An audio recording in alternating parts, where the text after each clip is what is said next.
Now, as I mentioned, anterior pelvic tilting is the biggest issue we see with any sort of pelvic tilt that's not correct. And apart from the abs not doing the right job in terms of holding the pelvis in a neutral position, lack of gluteal or backside strength is equally as important in maintaining your pelvis in the right position. So there's a really simple exercise you can do for your glutes that will strengthen your backside, get you in a nice neutral position, and that's something that I'm going to get you to do right now. Now, in terms of the exercise you can do with your glutes to help improve your pelvic tilt, one of those is what's known as the hip thrust. Now, there are many variations on the hip thrust, and in future courses I'll do more advanced exercises. But for today, I wanted to show you a pretty simple way of doing a hip thrust, which will be really helpful in terms of strengthening your glutes. It's also a great core trainer and will help get your pelvis back into a neutral position. So I'll get you to join in with me once you've seen how I do this. So you lay on your back with your feet on the floor and your knees bent, and you can put your hands either on the floor here or put them on your chest or stomach, wherever you like. What I want you then to do is I want you then to think about squeezing your backside and then lifting your hips up off the ground until you get your body in a straight line. Now, in that position there, I just want you to think about squeezing your backside, hold that position for a few seconds, and then slowly release back down to the floor.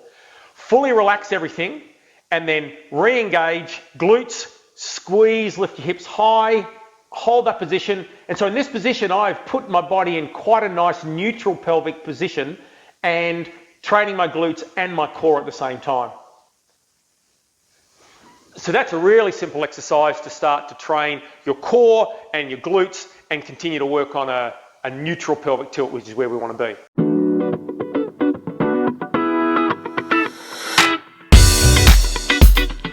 Let's talk about developing good posture in a seated position.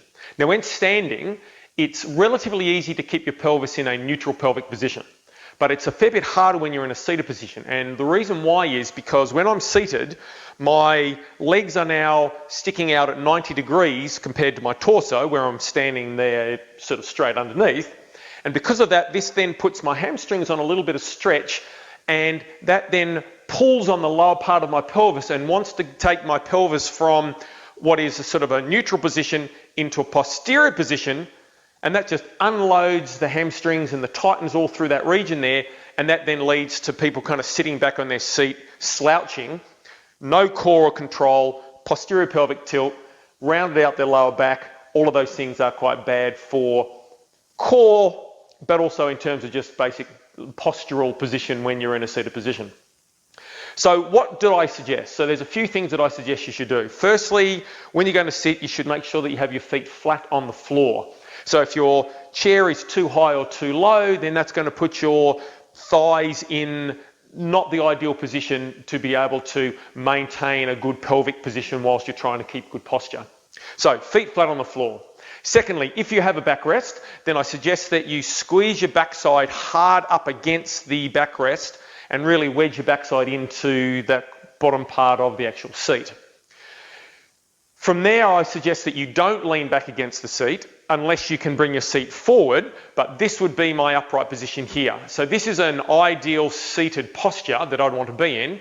Now, if I have the ability to adjust the backrest, so I could bring that forward and I could then lean slightly against that backrest whilst maintaining a really nice pelvic position. Now, the only downside of this position is that I've now placed my hip flexors in quite a short range, and over time, that will then lead to my hip flexors getting short. So one of the suggestions would be is that if you're going to sit with good posture, which I suggest that you do, is that fairly regularly you should get up and you should actually stretch out your hip flexors, walk around for 30 seconds before you sit back down again. But that's the goal. So what we want to do is you want to get away from the rounding posterior pelvic position. We want to wedge our bum in, sit nice and upright, feet flat on the floor, and here we are in an ideal position to develop good core stability, good posture, and that way then we minimise the load on the lower back and we get to train our core even when we're seated.